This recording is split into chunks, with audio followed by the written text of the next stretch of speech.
Dieu puissant là-haut. Quand je crie, il entend ma voix. Cher Dieu puissant là-haut. Quand je crie, il entend ma voix. Chantons ensemble. J'ai un Dieu puissant. Quand je crie, il entend ma voix. Il entend ma voix. J'ai un Dieu puissant là-haut. Quand je crie, il entend ma voix. Élevons les mains.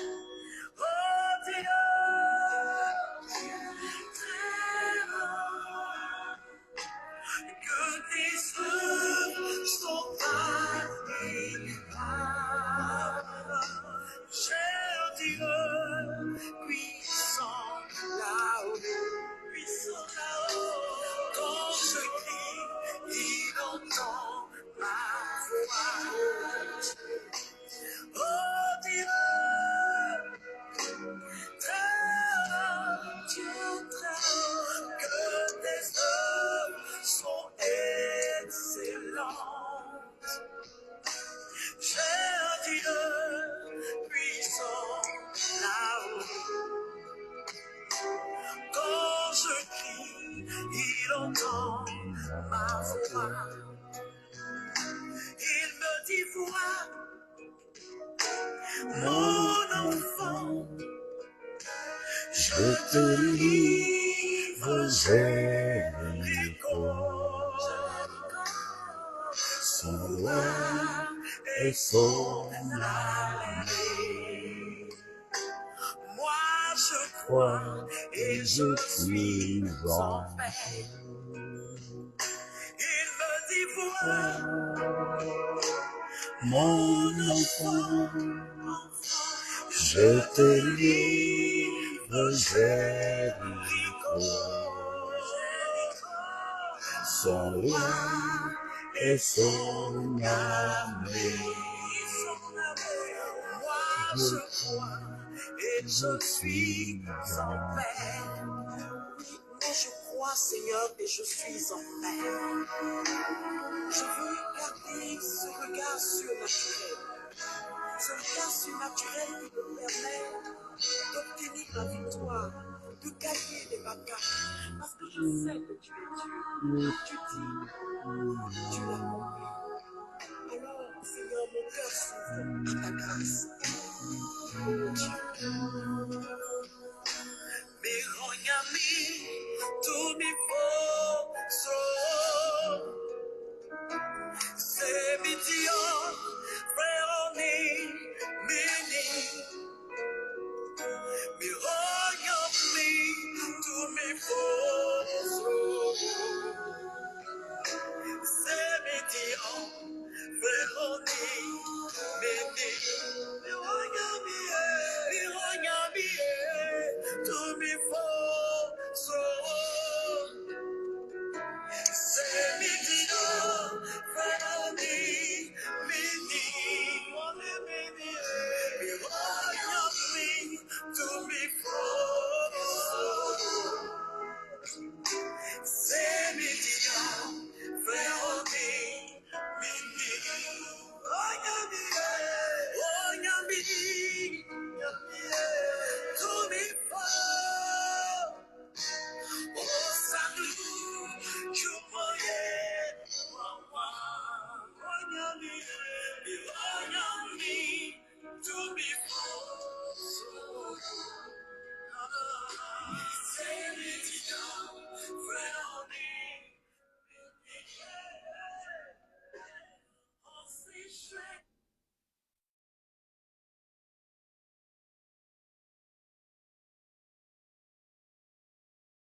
Shalom, shalom.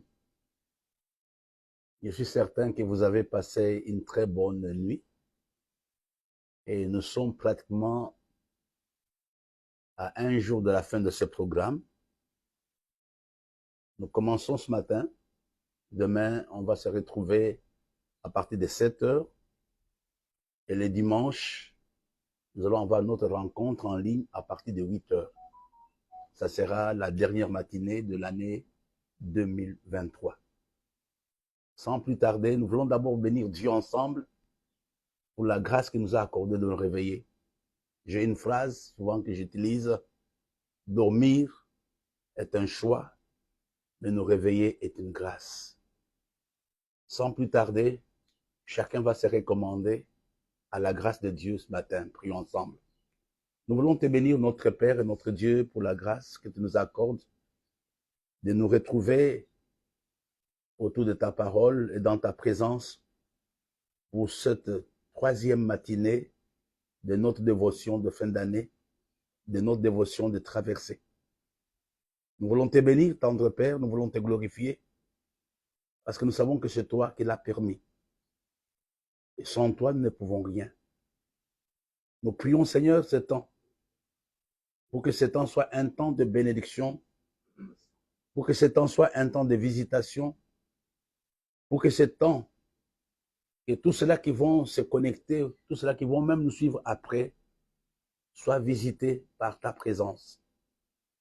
Que ton nom soit magnifié, que ton nom soit élevé, que ton nom soit exalté. Dans ton nom, nous avons ainsi prié avec les actions de grâce. Amen. Shalom, shalom, nous sommes en train de parler d'un thème très important que nous avons commencé à exploiter depuis le mercredi matin. Et pour ceux qui se connectent pour la première fois, le thème sur lequel nous sommes en train de prier, c'est être sur le chemin des robots. Et le texte de base se trouve dans le livre de Genèse au chapitre 26. C'est quoi être sur le chemin des robots? Le titre, comme nous le donnons comme ça, peut sembler être creux. D'abord, lisons le texte de base, dans le livre de Genèse au chapitre 26. C'est important que nous commencions par là. Genèse chapitre 26, au verset 22. La Bible nous dit: il se transporta de là et creusa un autre puits. Vous devez noter un autre. Pour lequel on ne chercha pas querelle, il l'appela Robot. Car, dit-il, l'Éternel nous a maintenant mis au large et nous prospérerons dans le pays. L'Éternel nous a mis au large et nous prospérerons dans le pays. Ça, c'est le texte introductif de cette matinée. J'aimerais rappeler des choses qu'on avait déjà vues pendant la dévotion matinale. La première chose, c'est quoi être sur le chemin de robot? Être sur le chemin des robots, c'est tout simplement dire être sur le chemin qui mène vers la bénédiction. Être sur le chemin qui mène vers le repos. Être sur le chemin qui mène vers la paix. C'est à cela que Dieu t'appelle en cette fin d'année. Priez pour que Dieu te fasse la grâce d'aller vers ce qu'il a préparé pour toi. Parce que nous avons vu il y a quelque temps que Guérard était un lieu que Dieu lui-même avait préparé pour Isaac. Être sur le chemin des robots, c'est être sur le chemin qui mène vers la paix, qui mène vers le repos et qui mène vers la bénédiction. Être sur le chemin des robots signifie aussi être sur le chemin qui me mène vers une nouvelle dimension. C'est être sur le chemin qui me mène vers une nouvelle dimension.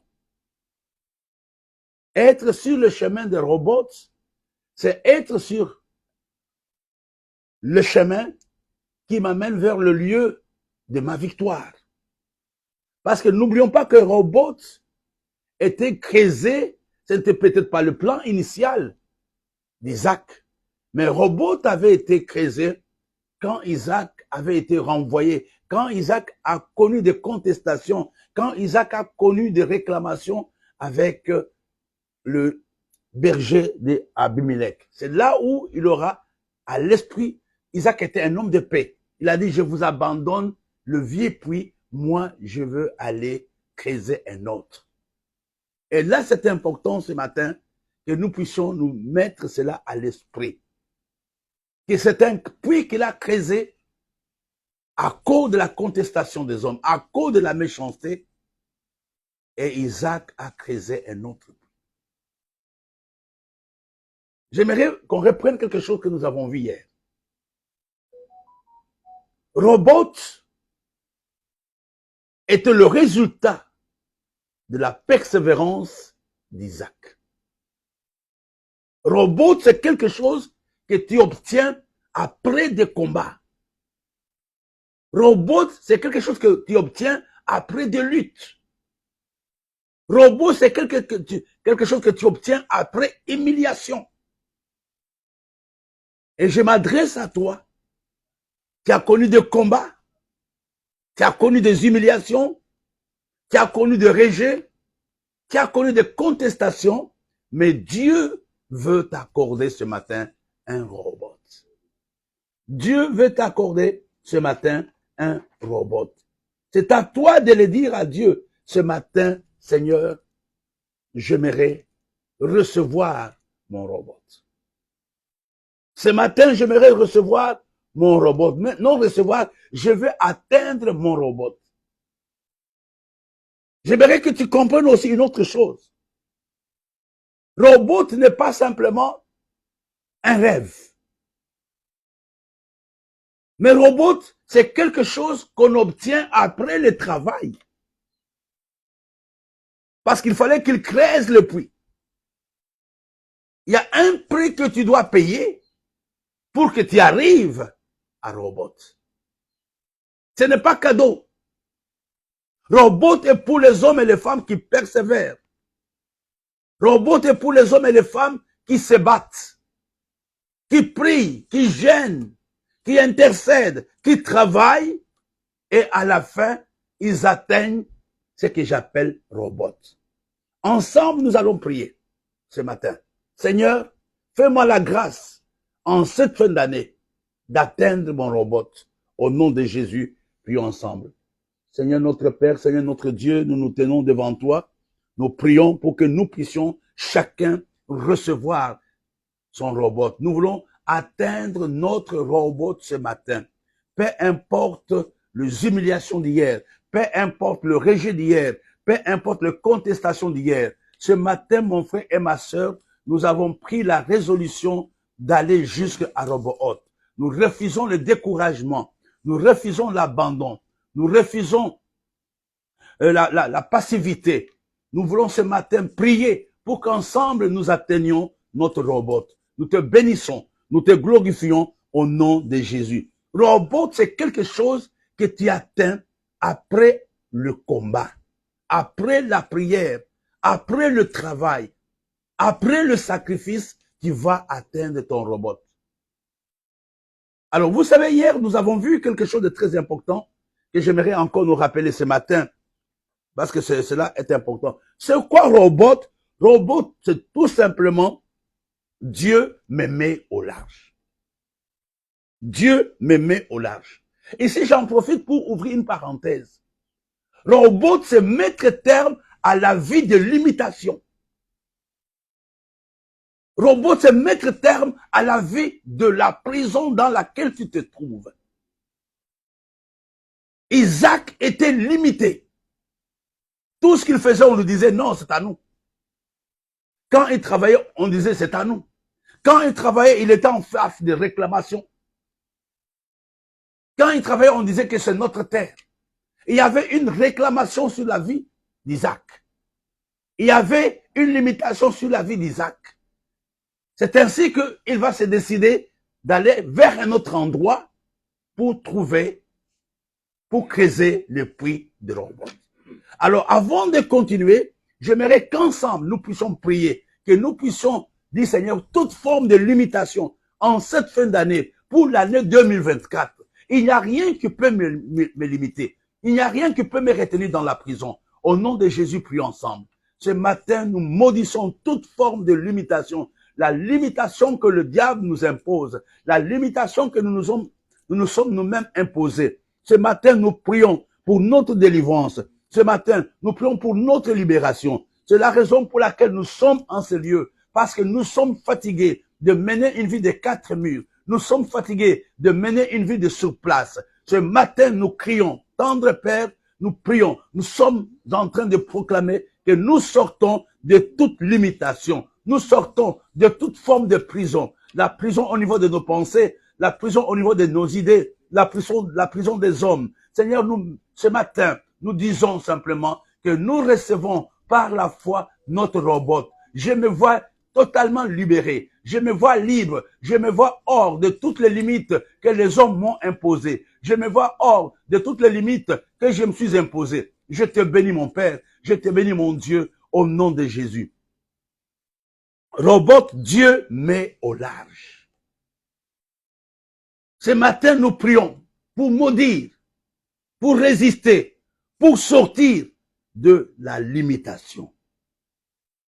Et nous avons vu aussi que robot, c'était large espace. C'est toujours la même pensée. C'est large espace. Tu dois t'étendre à gauche. Tu dois t'étendre à droite.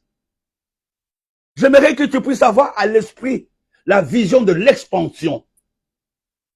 La vision de te répandre à gauche et à droite. Nous allons voir cela dans la Bible tout à l'heure. J'aimerais que tu pries vraiment là où tu te trouves. Prie maintenant. Invoque Dieu. Que toute limitation dans ma vie s'arrête ce matin. C'est une question de prière. C'est une question de foi. Dit que toute limitation, sur le plan spirituel, sur le plan relationnel, sur le plan matériel, j'arrête toute forme de limitation dans ma vie. Au nom de Jésus, prions ensemble. Seigneur notre Père, Seigneur notre Dieu, nous nous tenons devant toi ce matin pour implorer ta grâce et ta miséricorde. Nous prions ton secours ce matin. Nous invoquons ton secours. Nous nous tenons ici pour dire qu'il n'y a plus de limitation dans notre vie. Il n'y a plus de limitation dans notre vie. Ô tendre Père, ce matin je te bénis. Ce matin je te glorifie. J'ordonne maintenant au diable, j'ordonne à tout ce que le diable a mis en place pour nous limiter, pour nous empêcher de nous étendre, pour nous amener à avoir une vie de surplace. Ce matin, je maudis la limitation. Ce matin, je maudis la limitation au nom de Jésus. Au nom de Jésus. Ce matin, je proclame un ciel ouvert sur ma vie. Je proclame un ciel ouvert sur la vie de mon frère. Ce matin, je proclame les portes ouvertes dans tout ce que nous sommes en train de faire. Il n'y a personne qui peut nous maintenir encore dans la prison. Je vois le port de ma prison s'ouvrir ce matin. Au nom de Jésus, toutes les portes qui étaient fermées par des cadenas, par des clés invisibles, ce matin, la puissance de Dieu, le feu du Saint-Esprit consume les cadenas maléfiques. Ce matin, le port de nos vies s'ouvre. Le port de nos vies s'ouvre au nom de Jésus. Ne perdons pas notre pensée. J'aimerais qu'on lise un texte dans le livre d'Ésaïe, chapitre 60, verset 10. Ésaïe 60, verset 10, non, verset 11. La Bible nous dit, tes portes seront toujours ouvertes. Elles ne seront ni fermées ni jour ni nuit. Je voudrais t'encourager à t'approprier de ces versets. Que le port de ta vie doive s'ouvrir. Tu as déjà traversé la phase de contestation. Aujourd'hui, tu as inauguré la saison de portes ouvertes. Large espace. Large espace. Tu es à robot, ça signifie les portes de ton ministère, les portes de ta vie s'ouvrent au nom de Jésus. Elles s'ouvrent à la grâce de Dieu. Prions ensemble. Au nom de Jésus, je me tiens ici avec mon frère pour réclamer, pour inaugurer la saison des portes ouvertes. Les portes de ma vie ne seront plus fermées ni jour ni nuit. Et les richesses de ce monde vont entrer.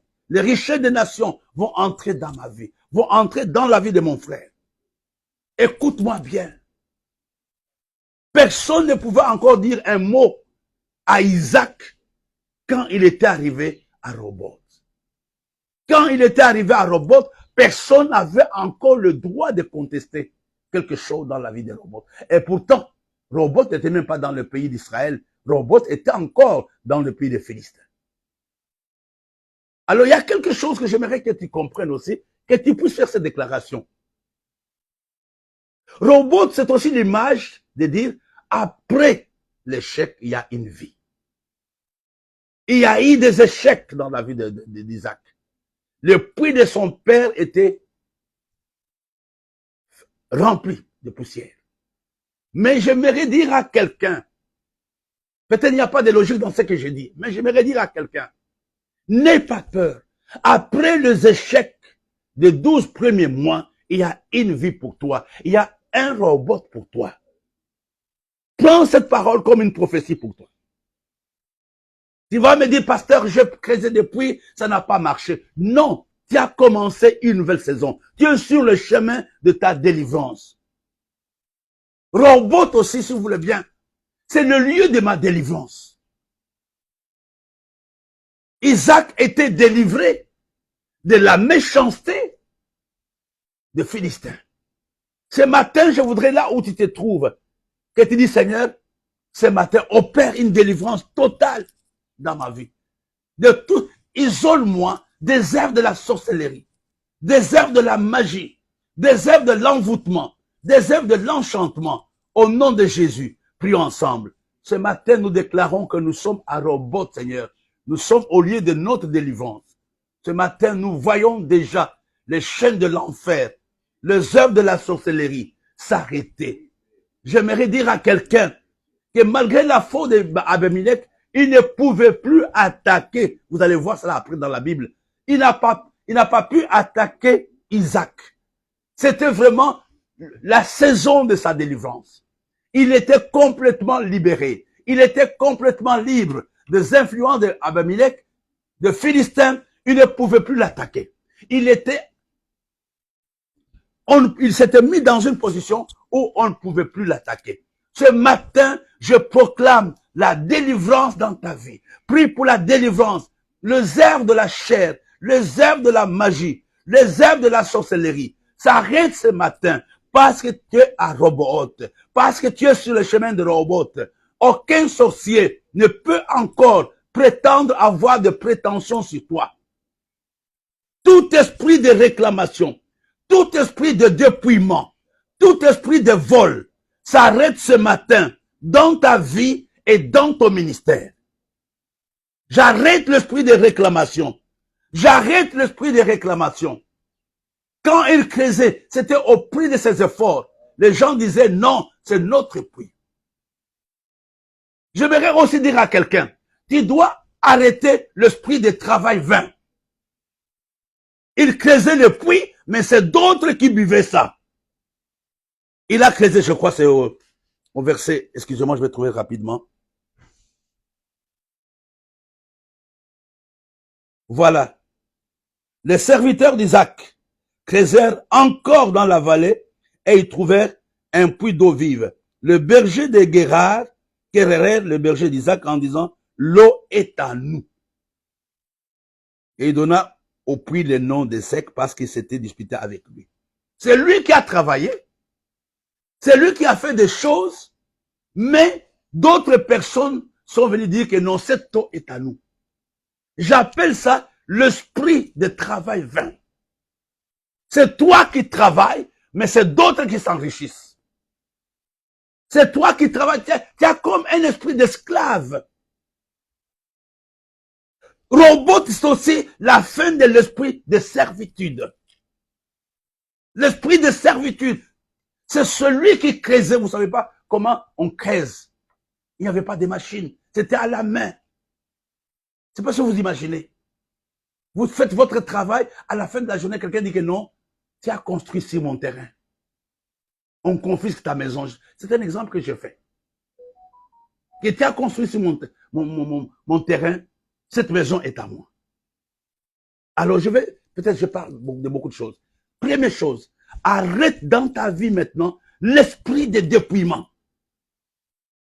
Deuxièmement, l'esprit de servitude. Troisièmement, l'esprit du travail vain.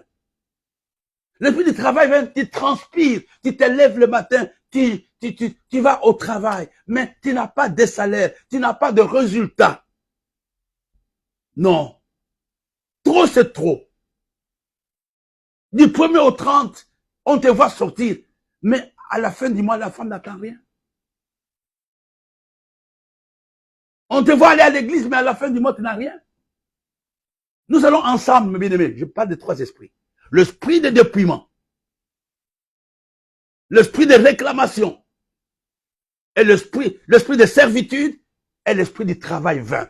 Maudis-le ce matin. Au nom de Jésus, prions ensemble. Ce matin, je prends autorité sur tout esprit de réclamation dans ma vie et dans l'église.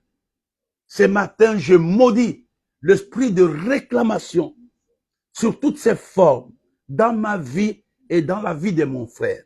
Tout esprit de servitude qui m'amène à travailler, qui m'amène à s'aimer sans récolter. Je maudis cet esprit. Tout esprit de servitude, tout esprit de limitation.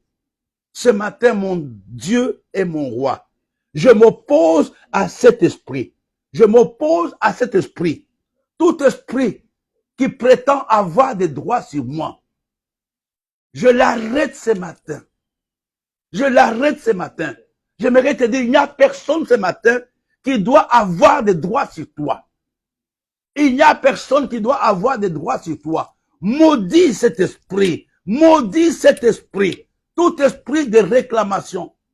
Des gens qui te disent, non, ça c'est mon église, ça c'est ma famille, c'est moi qui ai bâti ça, c'est moi qui ai commencé. Est-ce qu'on va voir si je n'ai pas donné l'argent pour son école? On va voir si je n'ai pas donné l'argent pour son mariage. Tout esprit de réclamation.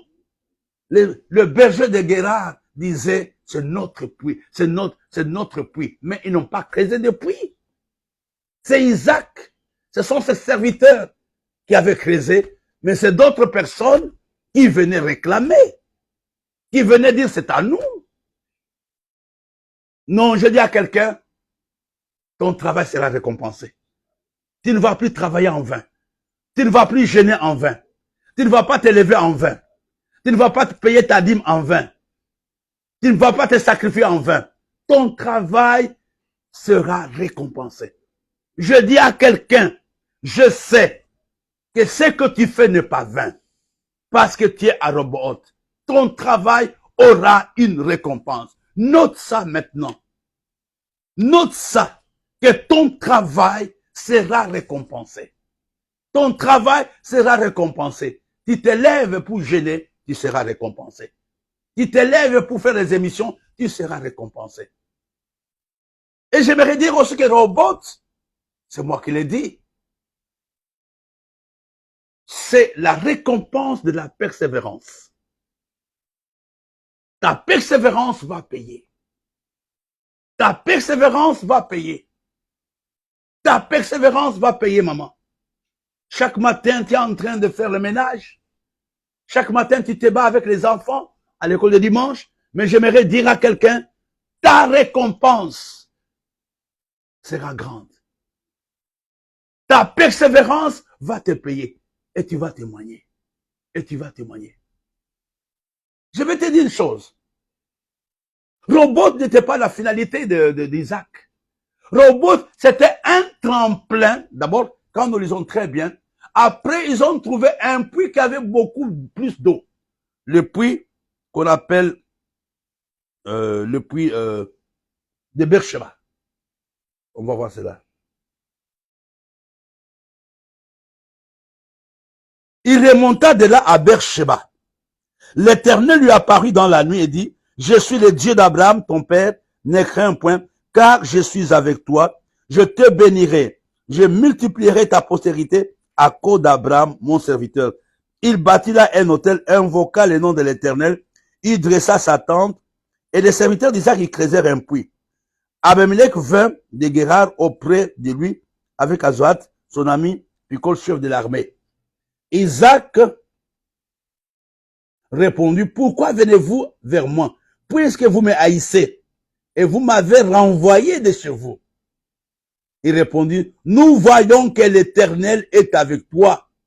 C'est pourquoi nous disons qu'il y ait un serment entre nous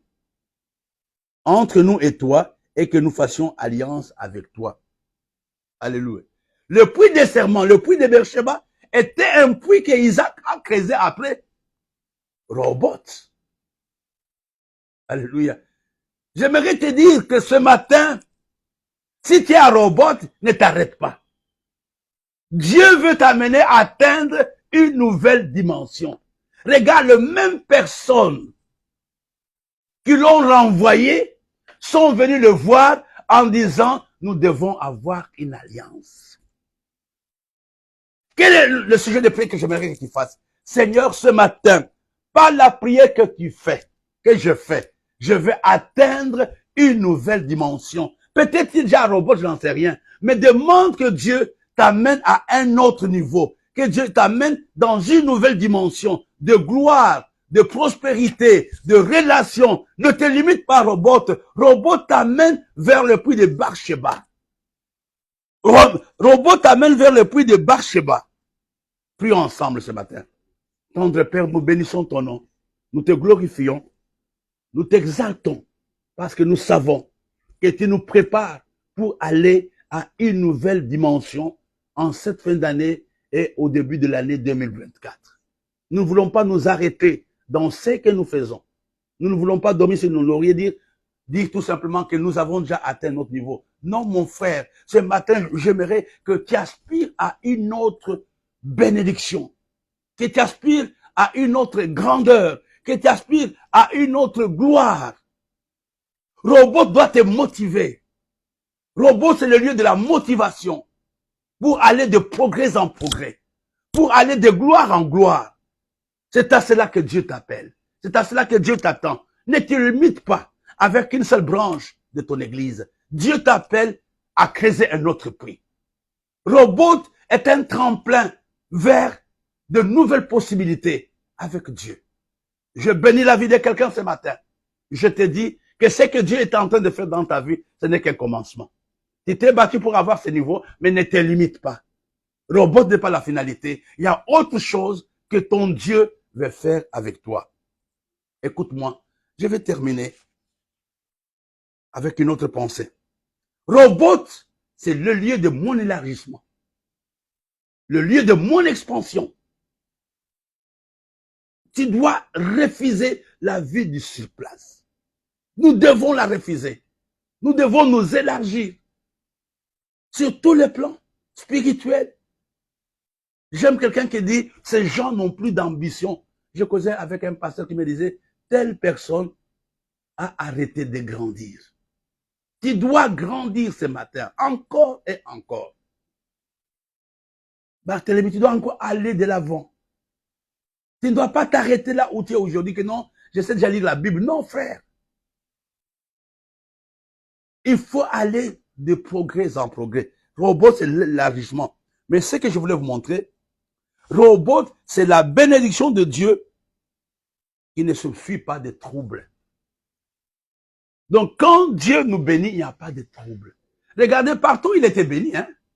Il y avait des puits, mais il y avait des problèmes. Mais j'aimerais que tu arrives à un niveau que quand Dieu te bénit, il n'y a plus de contestation. Quand tu seras dans un endroit, personne ne viendra te déranger. La Bible nous dit, dans le livre, on va lire cela. Ça, c'est une parole de Rehoboth, on termine par là. Proverbe chapitre 10. Donc, il n'a pas eu de trouble.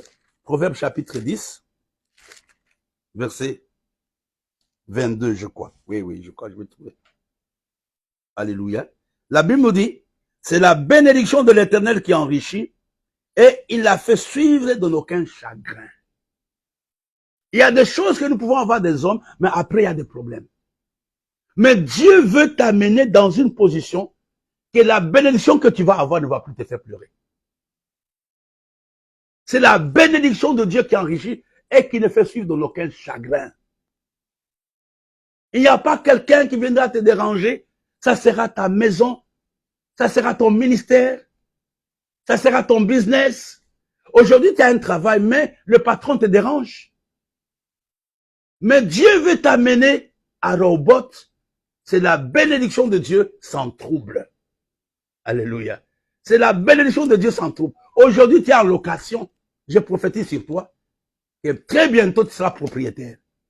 Tu ne vas pas fuir les locataires. Tu ne vas pas fuir le propriétaire. C'est la bénédiction de Dieu sans trouble. C'est ça, Robot.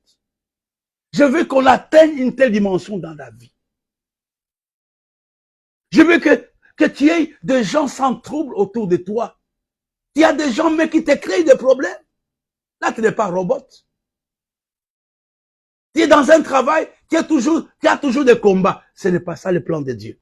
Il veut t'amener à Robot. C'est le lieu de la bénédiction de Dieu sans trouble. C'est la bénédiction de Dieu qui enrichit et qui ne fait suivre de aucun chagrin. Bénissons Dieu pour cette matinée. Prions ensemble. Nous te bénissons notre Père, nous te bénissons notre Dieu pour la grâce que tu nous as accordée pendant 3 jours où nous avons crié à toi chaque matin. Ce matin, nous déclarons que la limitation a pris fin dans notre vie. Ce matin, nous déclarons que toute forme de servitude s'arrête ce matin.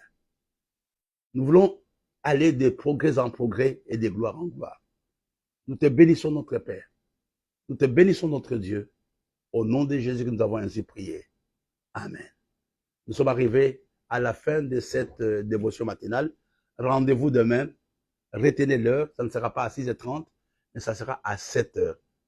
Nous allons avoir encore les directs à partir de 7h. Et ça sera très important. Il faut vraiment vous connecter pour demain. Demain, on aura un sujet très, très, très important.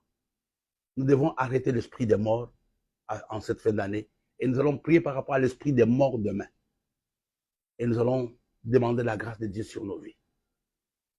Donc demain, rendez-vous à 7h pour Ceux du Rocher. Nous avons rencontre tout à l'heure à 18h et on aura le cul de rachat et en même temps le lavement de nos pieds. Ayez une très bonne journée et ne perdez pas votre robot. Amen.